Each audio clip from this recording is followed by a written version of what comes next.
A few nights after the incident with Mr. Lawson, I started noticing odd things happening around the gas station. It began with little stuff. The radio switching stations on its own, the lights flickering more than usual, and strange static on the security cameras. One night, around the same time Mr. Lawson had shown up, a young woman came into the store.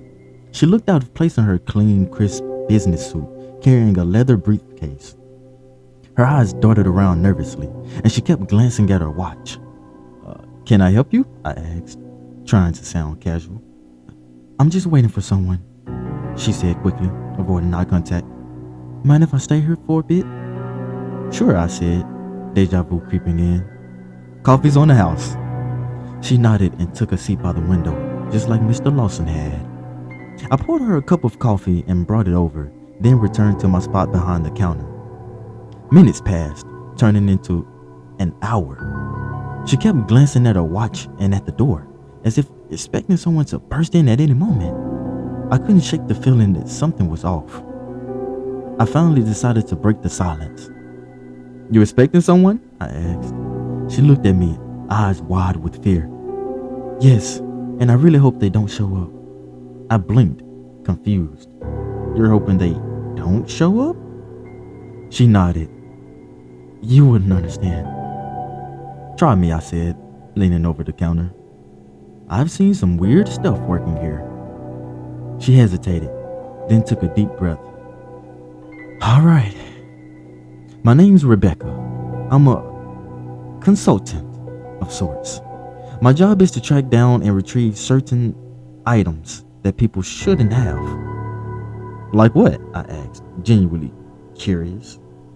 Like this, she said, opening her briefcase, just enough for me to see inside was a small, metallic object that seemed to pulse with an unnatural light. I stared at it, mesmerized. What is that? It's a device that can manipulate reality, she said, snapping the briefcase shut, and is very dangerous in the wrong hands. And you're waiting for someone to take it from you? I asked, feeling a chill run down my spine. Yes, she said, but not just anyone. I'm waiting for the people who created it. They've been following me ever since I took it from them. I felt a lump in my throat. What happens if they get it back? She looked me dead in the eyes. Bad things. Very bad things. Just as she said that, the temperature in the room seemed to drop again. The hairs on the back of my neck stood up, and I knew something was coming. Before I could say anything, the door burst open, and two figures walked in. They were dressed in black suits, just like the men who had taken Mr. Lawson. Rebecca's face went pale. It's them, she whispered. The two men walked up to the counter, ignoring me completely. One of them fixed his dark, void-like eyes on Rebecca. Mrs. Harper, he said in a voice that was eerily similar to the man before. We've come for the device. Rebecca clutched her briefcase tightly. You're not getting it, she said, her voice trembling. The man smiled a cold, sinister smile. You don't have a choice. Before I knew what was happening, they lunged at her. Rebecca screamed and tried to run, but one of the men grabbed her arm, while the other one reached for the briefcase. I felt a surge of adrenaline and vaulted over the counter, trying to intervene. Leave her alone, I shouted, grabbing a nearby baseball bat.